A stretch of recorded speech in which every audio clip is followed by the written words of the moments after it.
Hello friends, welcome to the Abyssal Raid Guide series featuring Kayangel. Kayangel has two difficulties, normal at eye level 1540 and hard at eye level 1580. This raid will provide materials to level up your gear set bonus to 3 and upgrade your ability stone to ancient level for more HP gain. The raid itself is not that heavy in mechanic execution, but all future content from this point on will require more of the player's DPS uptime, ability to dodge normal patterns, and aggro control. If you guys are interested in written guides more, you can check my friends at Mobalytics to see the written detailed version of the guide. They helped me put the special effects in the guide video for me. This video will cover Gate 3 out of 4, Priuna. Gate 3's universal mechanic is elemental damage.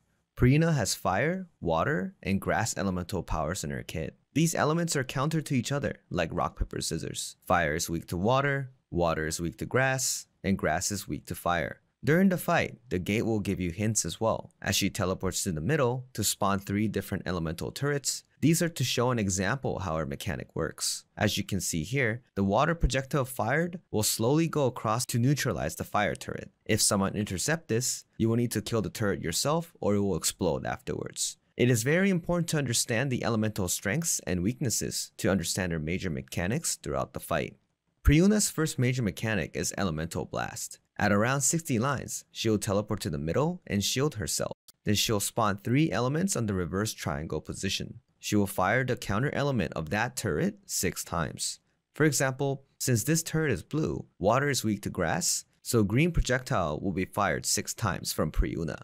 You will have to intercept this turret from being destroyed by taking the green projectile in the middle. However, if you intercept one of her projectile, you will receive an elemental debuff, where you will receive kill damage if the counter element hits you. Also, her projectiles fired at even number is a kill damage. Therefore, your only option is to neutralize the element by taking a weaker element. This is why everyone rotates in counterclockwise for 6 projectiles to go through the first part of the mechanic. Taking the debuff at first, third, and fifth shots, and neutralizing that debuff at second, 4th, and 6th kill damage shots. When all the intercepts are done, she will face to an orb and will glow into a random element. This indicates that she will explode in that elemental damage. So you will need to destroy a stronger elemental turret to receive a shield to neutralize that explosion. In this video's case, she's glowing red, so destroying the blue turret to be frozen will neutralize the fire kill damage explosion.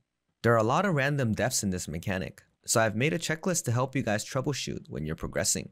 1. You need to cleanse yourself before the mechanic starts. If you don't, it mixes up the order. Number 2. Sometimes if people use the Purify rune, they cleanse themselves by accident and get killed by the next kill projectile. The same case applies when some classes use cleanse skill by accident.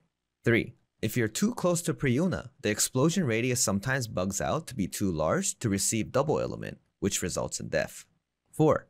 You will consistently get damaged. Supports need to make sure to shield or heal your allies throughout this mechanic. 5. Before the death explosion, being too far away from the correct turret won't provide you the buff. The buff range is actually pretty short. 6. If you kill the turret too fast, the buff duration won't last long enough for the death blast, but this applies for overgear parties only.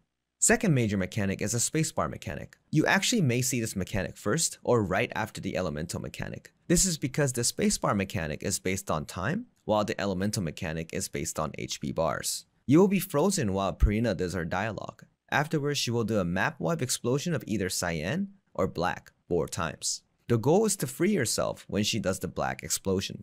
Trick is to keep the spacebar minigame around 80 to 90% completion to react faster when she emits her black explosion. Third major mechanic is counter to stagger. She will teleport to the middle with a dialogue, then spawn 3 elemental warriors at triangle or reverse triangle positions. These guys will aim at the nearest player and initiate a stab attack. You will need to counter them. Hard mode will spawn another set of 3 warriors at the other position. If you have successfully countered the first set, your cooldowns are reduced to counter them again. After all the counters are done, you will need to stagger Priuna right away. The biggest mistake here are mixing up positions and countering too early. It is not too late to counter after you see the blue glow. Fourth major mechanic is the elemental rings. Around 16 lines, Priuna will teleport to the middle. Along with the dialogue, she will spawn 3 rings of each elemental power. Afterwards, a series of orbs of all elements will appear on each ring. The goal is to destroy the counter element per each ring. The inner ring has 2, the middle and outer ring has 4 of these counter elements. People tend to split in groups by one person taking care of the inner and middle ring, while two people handle the outer ring due to the size being the biggest. If wrong orbs are destroyed, it will explode, and any extra counter element not destroyed will explode when the ring explodes as well. If the mechanic is done wrong, Priuna will regain HP. You will need to drop her HP again to execute the mechanic. If the mechanic is done properly, there will be no more additional mechanics from that point. Next, let's go over the normal patterns and my personal tips. Triple laser. Priuna will either dash back or teleport to fire a series of triple lasers up to 4 times. It is important to assume her position beforehand to DPS properly. Another tip is that when she teleports to the middle to spawn the 3 example turrets, she does this pattern very often right afterwards. Marble projectiles. Priuna will spin, then throw a series of orbs. They also can have elemental attributes as well. This is a good time for supports to use shield coverage, and this pattern is also tauntable to cancel additional orbs from appearing. X explosion. Priuna will make series explosion in an X position. Be careful not to use spacebar at the wrong direction to get hit by her additional explosions as well. Orb explosion. Priuna will gather her energy. The orb will get larger and larger to determine the inside or outside explosion afterwards. If the orb explodes early, it's an inside safe, but if the orb gets even larger one more time, it will be an outside safe explosion afterwards. You want to taunt the outside safe explosion version of orb explosion, because initially the pattern itself is very long, and by cancelling the explosion afterwards, the DPS players do not need to walk out to hinder their DPS uptime. Descaluder lasers. Based on her element, she will fire a series of lasers. Getting hit by them multiple times will gradually hurt more because of the debuff. It is important to dodge them first and then do your DPS. It is important for cleanse classes to cleanse after the pattern is completed. You can taunt this as well, but the lasers do not disappear midway. Elemental Rain. Priuna will teleport and start causing elemental rain to the whole map. This is a very long inside safe animation for a big DPS opportunity. Make sure to be aware of the follow-up attack at the aggro player. This provides debuff on them. Just make sure that you have to use your cleanse after the pattern is complete. Reverse Gravity. Priuna will cast Reverse Gravity. The warning signs are very slow, but if you get hit, there's a huge DPS loss due to yourself being in the air the whole pattern. It's either inside safe or outside safe version, and you're also free to DPS on top of the effect inside when the animation is happening. You just need to dodge the impact afterwards. You can't cancel this pattern with taunt. Teleport to clones. Priuna will teleport away and spawn 5 electrical clouds on a plus position. If you look closely, one will have a yellow lightning around in the cloud. This is the safe spot for the explosion afterwards.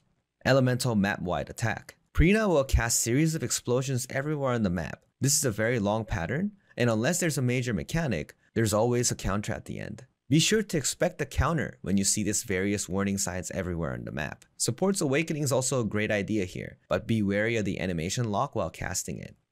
General tip of Priuna fight is the awareness of the debuffs.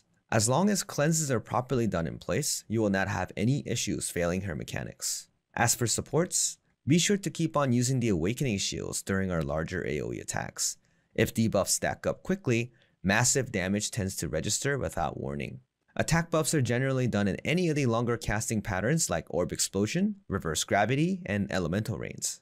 Be sure to not press the buffs or awaken when she disappears, because sometimes she will cast a spacebar mechanic to completely cancel your awakening. Be sure to check what pattern she does first in order to not waste your awakenings or attack buffs. As for Gunlancers and Destroyers, majority of her patterns are not tauntable, and most of her magics are casted even if she's taunted. It's okay to try taunting as soon as her pattern finishes, to hope to cancel the next one immediately. The best stationary pattern is probably the Orb Explosion outside safe variant. With that being said, this concludes the Gate 3 of Kayangel Abyss Dungeon. Kayangel is not a mechanic intensive raid, but it tests your overall fight capabilities of dodging normal patterns, aggro control, and DPS uptime. I personally think understanding aggro control is the most important skill from this point on. As always, thank you everyone, bye bye!